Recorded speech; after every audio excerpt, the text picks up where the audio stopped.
সন্তান দলের তরফে বাঁকুড়া জেলার সমস্ত শাখা সংগঠন, আঞ্চলিক কমিটি এবং বাঁকুড়া জেলা কমিটি এবং প্রতিনিধিগঞ্জ জেলাতে সমস্ত সন্তান ভাই বোনেদের তরফ থেকে মান্যতার বলেই বাঁকুড়া সন্তান দলে জেলা কমিটির চেয়ারম্যান মাননীয় মদন ছাড়া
জন্মদিন, সব দিনই জন্মদিন, প্রতি মুহূর্তে জন্মদিন।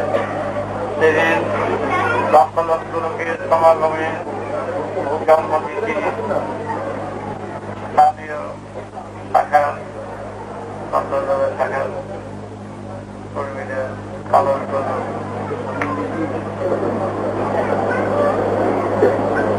তাই মদন এবং কাজওয়ালা সবাই বললো যে বাবা মা ঘুরে যাবে, জন্মদিনটা ওখানে, তারিখটা ওখানে, তিথি আর তারিখ, তিথিটাই পালন করা নিয়ম, আবার অনেকে তারিখটা পালন। যাই হোক, আমরা এই দিনটা কর্মী হিসাবে পালন করছি, কর্মী দিবস রূপে পালন করছি। আমরা এই টুরে যে প্রোগ্রাম 2টো 3টো 4টা পর্যন্ত মনে হয় হয়েছে, এরকম তাতে যে সারা পাওয়া গেছে চারিদিক থেকে অভূতপূর্ব সারা, ভাবা যায় না, চিন্তা করা যায় না। লক্ষ লক্ষ লোক এসে ঢুকে পড়েছে, দীক্ষা নিয়েছে। প্রত্যেকের ভিতরে একটি কথা, একটি খেলা, যে আমরা বাবার কাছে দীক্ষা নেব, বাবা যা বলবেন তাই আমরা তাই করব। আমাদের মধ্যে আর অন্য কোনো চিন্তা নেই, আমরা অন্য কিছু বুঝি না।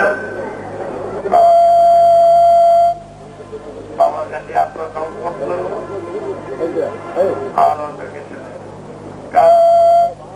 হাসপাতালে গেলাম, সব সুস্থ রোগীরা সব ঝাঁপিয়ে পড়েছে।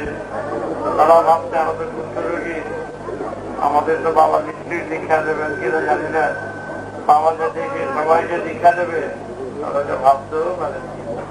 প্রাণের দিন দেখে যেন আমরা চলতে পারি, কারণ মানুষের মন দ্বন্দ্বে ভরা। প্রতি ক্ষণে ক্ষণে মানুষকে দ্বন্দ্বের সবলে আঘাত খেতে হচ্ছে।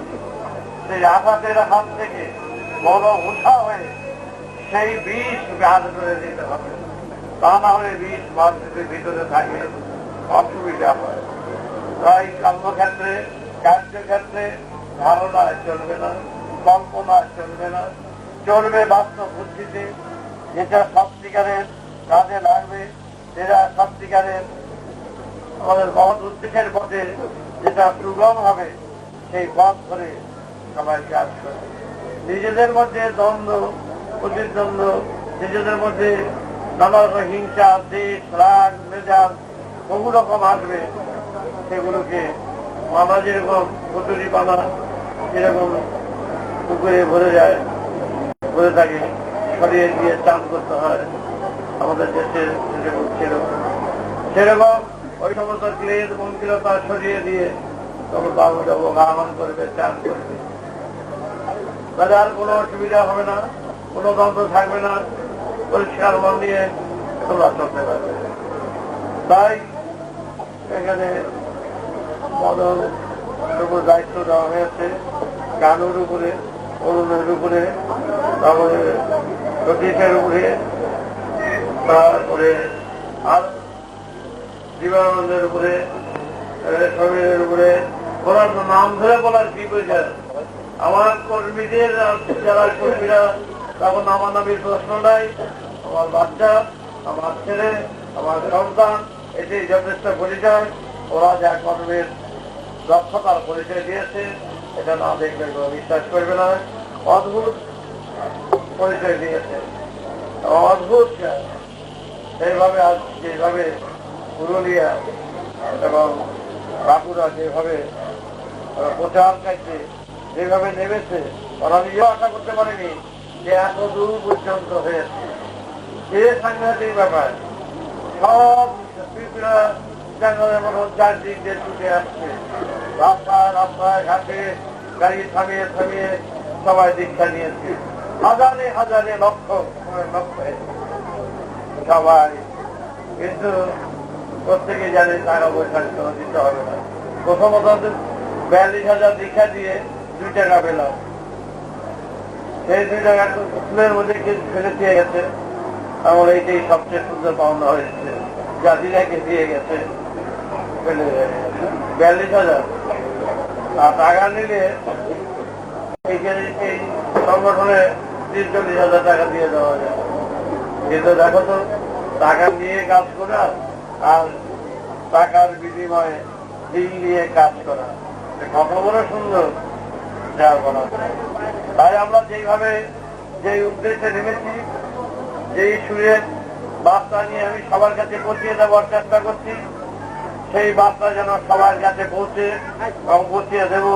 আমরা সেই মতে সেইভাবে সমাজ কল্যাণে রাজনীতি, এই মানে সৌকর যেটা রাজনীতি বলে, যেটা গদি বা সরকার বা সংগঠনের বিরুদ্ধে কোনো আলাপ আলোচনা না করে আমরা আদিবেদের রাজনীতি করি।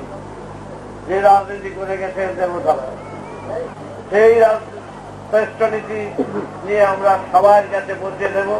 তোমরা সেইভাবে সংগঠন তৈরি করবে এবং নিজেদের মধ্যে ভুল ত্রুটি যা আছে নিজেরাই সংশোধন করবে, সংশোধন করে এক সুরের বন্ধনে থাকবে।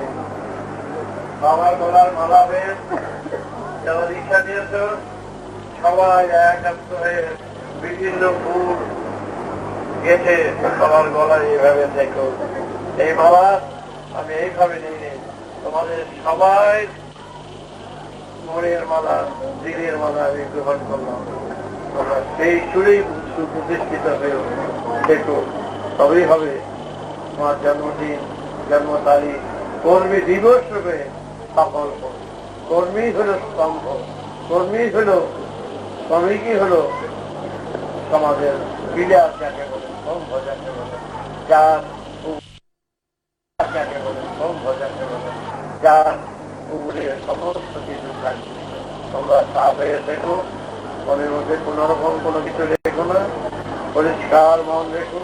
ঘাত প্রতিঘাতের সংসার, এই আঘাত আসবে, আঘাত পেতে হবে, ঝঞ্ঝট আসবে, রোগ শোক আসবে, ব্যথা বেদনা আসবে, কত তুমি সারাবে। আজ আমি আমার কাছে আছে বহু ফুল দিয়ে দিই, আশীর্বাদ দিয়ে দিই, হাজার হাজার লক্ষ লক্ষ ব্যথা আমি তালি দিব কত, খারাপও কত, এর আর শেষ নাই। তার জীবনটার সীমাবদ্ধ, কতদিন আর বাঁচব। আসল কাম না করে যদি শুধু এই তালি জমাই শুরু করি, যে জিনিস থাকবে না, তোমরা কেউ থাকবে না, সেই জিনিস তালি দিয়ে আমাদের লাভ থাকে। কত তালি যাওয়া যায়? স্বাস্থ্য চিরকাল আমরা সবাই থাকতাম, তা না হয় জোড়া তালি দিয়ে চলবো। এই আদাতে কাজের কদিন মধ্যে স্বপ্নে আমি যেই কাজের সুর নিয়ে এসছি, সেই সুর সবাই কাছে পৌঁছে দিতে চাই। আর কোনো কথা নাই। আমিও অন্যদিকে এখন তাকাবো না। অনেক কাজ করা হয়েছে, অনেক করা হয়েছে। আমি চাচ্ছি সমূহ আজকে যা দরকার, সেই দরকার মতন কাজ করা। এবং যদি কিছু আমি পেয়ে থাকি, বুঝে থাকি শিশু বয়স থেকে, সেই সুর যাতে সুপ্রতিষ্ঠিত হয় সবার ভিতরে জানিয়ে দিতে পারি, যাতে আমরা এক সুরের প্রতীক হতে পারি, পরিষ্কার কথা আমরা সেইভাবে কাজ করব।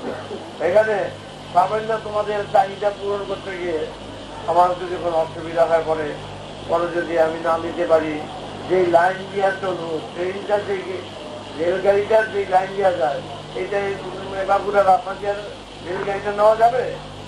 এটা অন্য রাস্তা দিয়ে রেলগাড়িটা নেওয়া যাবে? যেই রাস্তা দিয়ে যাবে সেই রাস্তার তৈরি করা, একা সেই রাস্তার মতো চলতে থাকে। ওইটা বলে এরকম মোটর গাড়ি সাইকেলের মতো নিয়ে দিব, এরকম নাই। ওইটা সোজা করা চলে। সুতরাং আমরা সোজা পথের পথি। লাইন থেকে বেলাইন হলে আজ আমার উপরে ভর্তি কোটি কোটি লোক, আমিও ডুবাই, সবাই ডুবাই করতে হবে।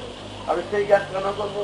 দায়িত্ব নিয়ে যেমন চলছি, ইঞ্জিন যদি আমার মনের ইঞ্জিন, অন্তরের ইঞ্জিন, তত্ত্বের ইঞ্জিন, সেই ইঞ্জিনের ভিতরে লক্ষ লক্ষ বগি যদি তোমরা হয়ে থাকো, সেই বগিগুলো যদি আমি বেঁধে আমার মনের ইঞ্জিনে যদি আমার সেই শক্তি থাকে, সেই মনোবল থাকে, তাহলে ইঞ্জিন যেখানে যাবে পিছনের কামড়াগুলো বগিগুলো সেখানে গিয়ে পড়বে। আর কোনো কথা নাই। তোমার প্রত্যেকটি বগিটা ইঞ্জিন হয় না, কিন্তু ইঞ্জিনের সাথে তো দৌড়বে। সুতরাং মনে করো আমার মনের দিক থেকে, প্রস্তুতির দিক থেকে আমি সেইভাবেই মনকে গড়াতে চাই। আর অন্য কিছু কাজে আমি সময় নষ্ট করতে চাই না, শক্তি নষ্ট করতে চাই না। আমার সেই জন্মের থেকে যে সুর নিয়ে এসছি, এই সুর দিয়ে সবাইকে বেঁধে এই সুর নিয়ে আমি চলতে চাই, সবাইকে নিয়ে, কোটি কোটি সন্তান নিয়ে। আমি হল সেখানে ইঞ্জিন যাবে, সেখানে সব বকরিগুলো আমরা সেইভাবেই আমার সেই মন নিয়েই আমি কাজ করতে চাই। এই কথাটা তো আমি নিজে বলা উচিত নয় যে আমি নিয়ে যাবো, আমি চলে যাবো, আমি করবো। কথার কথা বললাম, যদি আমি ইঞ্জিনের মতো মনোবল, ভিতরের মনোবল রাখতে পারি, সেই সুরের মনোবল রাখতে পারি, সেই তত্ত্বের মনোবল রাখতে পারি, তাহলে নিশ্চয়ই বেঁধে অনেক লক্ষ লক্ষ কোটি সন্তান নিয়ে যেতে তাদের কোনো অসুবিধা নেই। প্রত্যেকেই নিয়ে যেতে পারে। বাপ যেমন দুটো বাচ্চা নিয়ে গেল, কান্দে একটা নেয়, দিদিকে তিনটে বাচ্চা নিয়ে গেল। সেরকম বাপ যদি আরো গ্রহ করতে বড় হয়, তাও বাচ্চা দিতে পারে। তাও বাচ্চাগুলোকে ভরে দাবি দেওয়ার আগে দেবে, কামড়াগুলোর মধ্যে চলো খাচ্ছা চললো, পিছনে পিছনে সব মুখের মধ্যে তাও দেখা হবে, নিয়ে চলে যাবে। তাই তোমরা সেইভাবে চলবে, সেইভাবে থাকবে, ঘর সংসার রক্ষা করবে, মা বাপকে শ্রদ্ধা করবে, মা বাপের সেবা করবে, মা বাপকে কষ্ট দেবে। এটা একটা বড় কথা মনে রেখো। মা বাপ যেন দেখা না পায়, স্বামী স্ত্রী যারা আছে ঘর রক্ষা করতে, তাদের সুযোগ দিও, তাদের অন্তরকে ভালোবেসো। অযথা সন্দেহ, অযথা দ্বন্দ্বের সৃষ্টি করো না, সংসারের মধ্যে কোনো অশান্তির সৃষ্টি করবে না। তোমরা সুন্দরভাবে, স্বচ্ছভাবে, পবিত্রভাবে সংসার জীবন যাপন করে আদিবেদের সুরে ধারায় তোমরা চলবে, ধারাবাহিকতায় চলবে, সবই সব ধরতে পারবে, ধারাই ধরে দেয়, স্বভাব সৃষ্টি করে। তার জন্য তো নাম দিয়েছিল রাধা। রাধার কৃষ্ণটা কি? কৃষ্ণ হচ্ছে আকাশ, মহাকাশ হচ্ছে কৃষ্ণ, আর খারাপ, এই খারাপ স্বভাব সৃষ্টি হয়েছে, পৃথিবীর সৃষ্টি হয়েছে, ওই খালাকেই বলে রাধা। ধারা ধারা ধারা ওই রাধা, তাই রাধা কৃষ্ণ যোগ মূর্তি বলে। এইভাবেই ব্যাখ্যা, সেইভাবেই কাজ। আর এখানে রাধা কৃষ্ণের বানিয়ে দেখার পরের মুখে নিয়ে সব ভালোবাসা ইত্যাদি করছে, এগুলো সব মন করা কথা। ওই তার টাকাটা গিয়েছিল আরেকজনের বউকে নিয়ে বেরিয়ে যাওয়া, এরকম ভাবে হয়। রাধা কৃষ্ণের একটু কাঁথা বাধা বসছে, সেটা সেই ধারার নামে এসছে এখানে রাধা কৃষ্ণ। ওগুলো সমস্ত মানুষের কল্পনা আর গল্প, মুখরোচক গল্প ওই যে মানুষকে ভুলাবার চেষ্টা করছে। কৃষ্ণ এত বাচ্চা ছিল না, এত বোকা না, সে দূরদূরি করবে, লুকিয়ে বেড়াবে, ঘুরিয়ে বেড়াবে, এই সমস্ত মানুষকে বিভ্রান্ত করছে। সুতরাং সেই কৃষ্ণ হচ্ছে মহাকাশ, মহাকাশ থেকে তো সৃষ্টি হচ্ছে।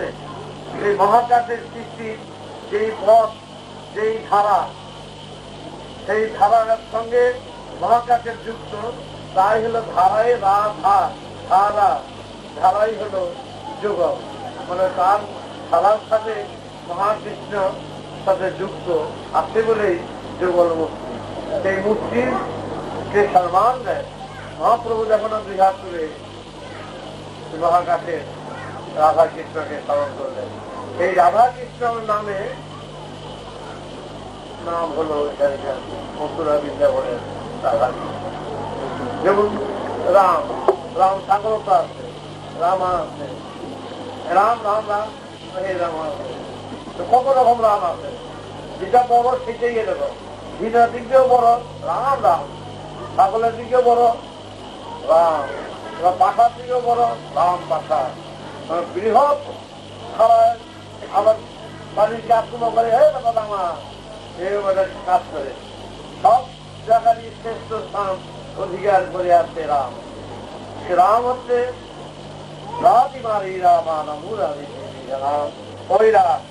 মহাকাশেরা হচ্ছে মহাকাশের সুরের ফলিত হচ্ছে সেই বর্ণের বর্ণিত হচ্ছে রাম, আর নারায়ণ হচ্ছে এই বর্ণনায় বর্ণিত রাম নারায়ণ রাম। সেই মহাকাশের নাম অনুযায়ী এখানকার রাম নারায়ণ। সুতরাং সেই রাম, সেই নারায়ণ মহাকাশের বিবরণে, বর্ণনায়, লালনে, পালনে, রক্ষায়, ব্যাখ্যায়, আখ্যায়, জীবনের সুর, স্বাধীন চিন্তার সুর, ব্যক্তির সুর রয়েছে ওই রাধা কৃষ্ণের। তোমরা সেইভাবেই প্রস্তুতি চলবে। তাদের ব্যাখ্যাগুলো দেখো না কত রকম ভাবে, কত লীলায় খেলায় এগুলো যা যা খুশি মতন ব্যাখ্যা করছে। এগুলো যার যার জীবনের সুযোগ সুবিধা নেই। ব্যবসা কিছু করছে, ব্যবসা মন্দির করছে, আমরা করি এইরকম শুরু করে। সুতরাং এগুলো ব্যাখ্যা, এগুলো সব ভাবগ্রস্ত যারা, উৎসাহ যারা, তারা এই সমস্ত কথাবার্তা শুরু করে। কিন্তু যারা সত্যিকারের বিবরণে বর্ণনায় বর্ণিত, যারা সত্যিকারের তত্ত্ব, তারা এই সমস্তগুলিকে বাতিল করে দেয়। তারা মহাকাশের বর্ণনায় বর্ণিত হয়ে সমস্ত জগৎকে জগতের সুরে এনে তোমার আজ্ঞা চক্রে সহস্রারে বর্ণনায় বর্ণিত করে তোমার জীবন যাত্রার পর এই দেহ বিনা যন্ত্র বাজাতে বাজাতে তার মুখে বলবে রাম নারায়ণ রাম এই তারাও মা ভিতা তিথি ক্ষমা যাও তোমার ভিতা ভিতা তিথি ক্ষমা তারও ক্ষমা তিথি ক্ষমা। এই মহাকাশের বর্ণিত রাম, সেই রাম নারায়ণ রাম তোমাদের জীবনের বর্ণনায় সাথে যুক্ত করে তোমাদের কানে নিয়েছি সেই সুরধ্বনি, সেই ধ্বনি তোমরা বীজ আকারে রয়েছে। বীজ আর নাম একই সুরে গাথার, নাম পুত্রে গাছ হয় না, তাল পুত্রে গাছ হয়, নাম তাল হইল নাম আর ধান হইল বীজ। বীজ পুত্রে গাছ হয়, কিন্তু বাজারে কেউ বলে না ধান যত বিশেষ, ধান তাদের পারে না, চাল ইচ্ছা। সুতরাং চাল পেতে গেলে ধান এই বীজ, বীজ শক্তি দরকার। বীজ বপন করবো যাহা ক্ষেত্রে, আর মুখে রাখবে রাম নাম। দুটারই প্রয়োজনীয়তা রয়েছে, দুটারই দায়িত্ব আছে তোমাদের।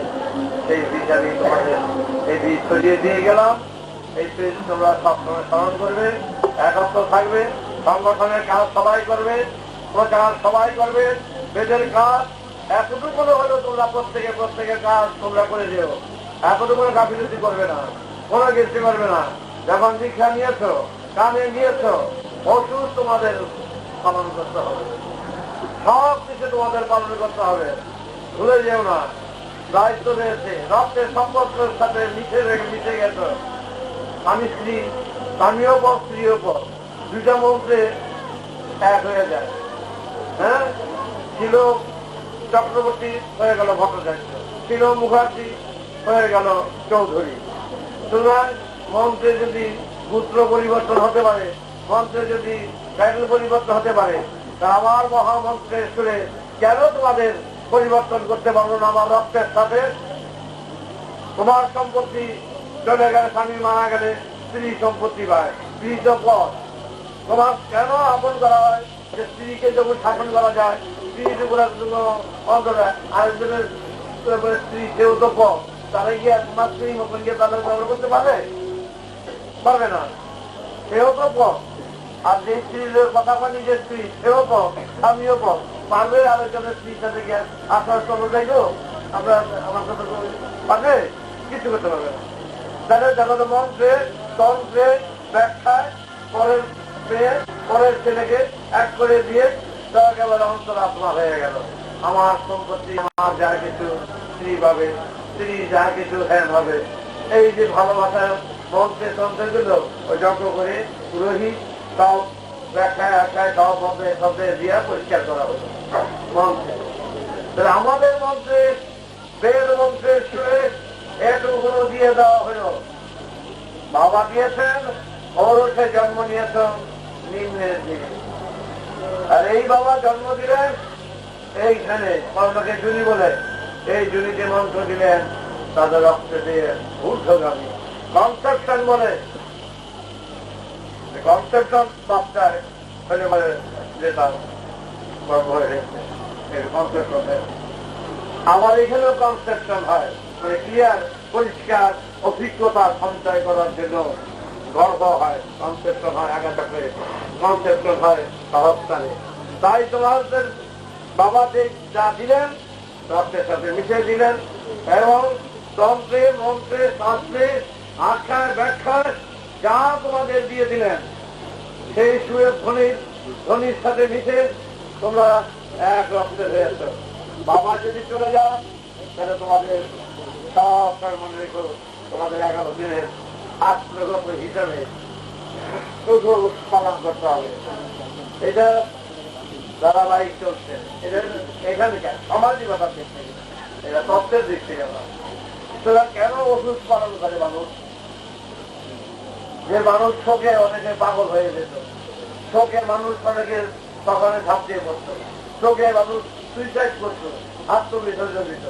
সুতরাং তখন বিচক্ষণরা দেখলেন এই যে তো মহামুশকিল, মরে গেলে সবাইকে মরে যায় সাথে সাথে, তার জন্য সঙ্গে সঙ্গে সাবধান ব্যবস্থা করলেন।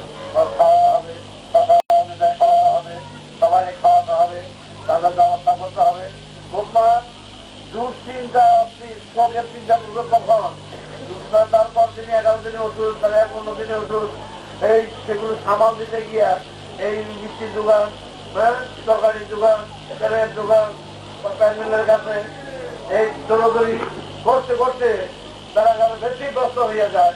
তাই সত্যিকারে তখন চোখটা থাকে না, চোখটার মধ্যে যে এইটাকে এইভাবে ঠেকে দেওয়ার জন্য এই শ্রাদ্ধ বিরুদ্ধে গালি করতে হবে। শ্রদ্ধা সহকারে মা বাবার সেবা করা, এটাই সবচেয়ে বড় কাজ। মরে গেলে ফুটানি করা, এটা বড় কাজ করে। হাসতে মা বাবাকে সেবা করবে, অবহেলা করো না, রাগ করো না, দুঃখ করো না, এটাই হলো গুরু দক্ষিণা। গুরু দক্ষিণা কোনটা? গুরুকে প্রচুর ঘেরে দেওয়াটা গুরু দক্ষিণা নয়। মা বাবার সেবা করবে, স্ত্রী পুত্রের সেবা করবে, ঘর রক্ষা করবে, শান্তিপূর্ণ ভাবে যদি গুরুর আদেশ প্রধান কাজ করতে পারো তবেই হবে গুরু সেবা। এটা মনে রেখো, এবং সেই হিসাবে কাজ করতে পারে হলো সিদ্ধেয়। তাই তোমরা চলার পথের পথিক হয়ে, তোমরা এগিয়ে যাওয়ার পথিক, চলার পথিক কাজ করে যাও। মদনকে তার গুরু দায়িত্ব দিয়ে গেল, তোমাদের আদেশ প্রদান তোমরা চলবে। সতীশ আছে, সাধু আছে, অরুণ আছে, এবং সমস্ত নাম ধরে বললে অনেক সময় লাগবে। সব কর্মীদের উপরে নির্ভর রইল এই প্রতিষ্ঠানের পিলার হিসাবে স্তম্ভ হিসাবে এরা থাকবে। তার উপরে প্রাসাদ তৈরি করো, সেই প্রাসাদ ব্যক্তির নয়, ব্যক্তির প্রাসাদ তৈরি করো। সমাজকে অসহায় খেতে পায় না, যা দেখে এলাম এই মানুষ জীবন যাপন করতে পারে না। কোন বুদ্ধিজীবী, কোন বুদ্ধিমান, কোন সমাজ, শিক্ষিত সমাজ এইরকম অবস্থা দেখে আমরা কি করে ভালো জায়গায় থাকি, ভালো পোশাক করি, ভালো খাই? এটা যেন বিষ খাওয়ার মতন হচ্ছে। কারণ একজনকে দুঃখ দিয়ে, ব্যথা দিয়ে, আঘাত দিয়ে, অভিশাপ করিয়ে, এই অভিশাপ করিয়ে খাওয়া, এই খাওয়া খাওয়া নয়। খাওয়া যদি চিরকালের খাওয়ার মতন খাওয়া হতো তাহলে আমরা চিরকাল বেঁচে থাকতাম। যেখানে ভোগে যখন দুর্ভোগ ভোগ করে মানুষ ঠিকই, এই ভোগ ভোগ নয়, এটা দুর্ভোগ। সমাজ চলে যাচ্ছে, সবাই চলে যাচ্ছে, পূর্বপুরুষের স্মরণ করো, তা থেকে রক্ষা করতো। তোমরা কিন্তু ভুলে যেও না। অধিক যাত্রী ভুল করো না, ভুল করো না। যে যার গোপনে ভুল করবা আমার কাছে ফাঁকি দেবে, কিন্তু তুমি তোমার কাছে তুমি ফাঁকি দিতে পারছো না। এই নদীর থেকে যাবে প্রকৃতির গ্রন্থে, প্রকৃতির দরবারে এই নদীর থাকবে। প্রতি ক্ষণে ক্ষণে এর গাছাঘাত তোমাদের খেতে হবে। কারণ সূক্ষ্ম কারিগরের সৃষ্টি এই জগৎ, সে তোমাদের রেহাই দেবে না। তার হিসাবের কেতাব থেকে তোমরা রক্ষা পাবে না, কেউ রক্ষা পাবে না। তার সৃষ্টির মাধুর্য দেখো, সচেতনতা দেখো, গভীরতা দেখো, তার সৃষ্টির প্রসারতা দেখো, তার বিচক্ষণতা দেখো। সে তাকে খুঁজে না পেলেও তার সৃষ্টির বিষয়বস্তু দিয়ে আমরা বুঝতে পারছি কি দিয়ে যাচ্ছেন। সে যে অতি বুঝ, অতি সচেতন, অতি বিচক্ষণ, সে তো স্বাভাবিক কথা, কে না জানি না, কিন্তু সে বুঝে ঠান্ডা নিয়ে বসে আছে। তার কাছে কেউ ভালো থাকে বুঝতে পারবে না, সব খারাপ করবে, সব খারাপ করবে। তার এই মহান উদ্দেশ্যের যেই সৃষ্টি, সেই মহান উদ্দেশ্যের সৃষ্টি যেন কোন বিফল না হয়, উদ্দেশ্য সফল না হলে অনেক আঘাত আছে আমাদের জর্জরিত করে দেবে। তাই সাধু হও, সাবধান, সাবধান।